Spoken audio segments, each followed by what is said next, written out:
Have any of you ever wondered what it'd be like to go about business transactions in Japan? Hello, my name is Grieser, and I'm here to explain to you how to go about successful and respectful business transactions in Japan as a foreigner. I have previously visited Japan, and with the possibility of future business transactions in the country, I've done thorough research on how to successfully and respectfully go about business transactions while in Japan. I'll begin by explaining the business culture of Japan, moving to how to conduct business transactions as a foreigner in Japan, and concluding with social norms. To begin to understand how a foreigner such as yourselves would go about successful business transactions in the country, it is first important to understand the business culture of said country. According to Geert Hofstede, a leading social psychology researcher, in his 2001 book, Culture's Consequences, Comparing Values, Behaviors, Organizations, and Institutions Across Nations, Japan is a very masculine country. Workalism is a very prevalent trait in Japan. This means that people are putting in very long and hard hours, and because of this, it's hard for women to climb the social ladder, the corporate ladder. Because of this, when they're out starting a family, it's hard for them to catch back up to the men once they re-enter the workforce. Hofstede has also observed long-term orientation as a very prominent factor in Japan. This means that the Japanese look for trying to keep businesses going for multiple generations instead of just success during their lifetimes. Next, I'll explain how a foreigner traveling to Japan would go about respectful and successful business transactions.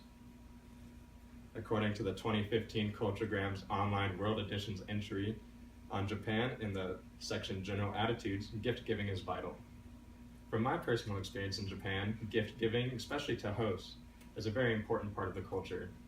When we visited, it's not so much about how much and how flashy the gifts are, it's more the symbolism and the reason why you're giving the gift. And because of this, it helps the relationship continue to grow, and it shows respect amongst the people in the relationship. According to the Culturegram section on greetings, business cards are also a very prominent factor of the business area. Because of this, the business cards are the way you present and get business cards is very important in how the business transaction will go about.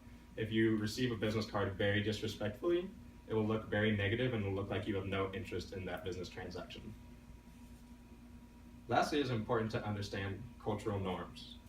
The 2015 Culturegram Online World Edition section about personal appearance very much stresses conservative dress. Especially in the business atmosphere, professional business attire such as this is very appropriate, and showing lots of skin is seen as a social taboo.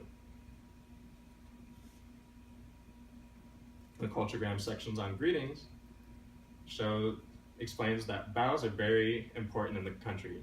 Except bows are very important amongst natives, and as foreigners such as ourselves, when we're visiting, it's more polite to see a handshake. However, when I was in Japan, some people would shy away from handshakes because of their personal health. A lot of people in Japan are very health conscious, and they don't like to spread diseases, and so they would shy away from handshakes and just do a slight bow when you'd meet them.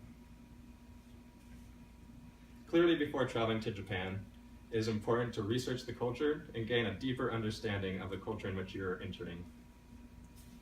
I began by explaining the Japan business culture, moving to how a foreigner such as yourselves would go about a successful and respectful business transaction, and ending with some of the basic social norms you might encounter while you're in Japan.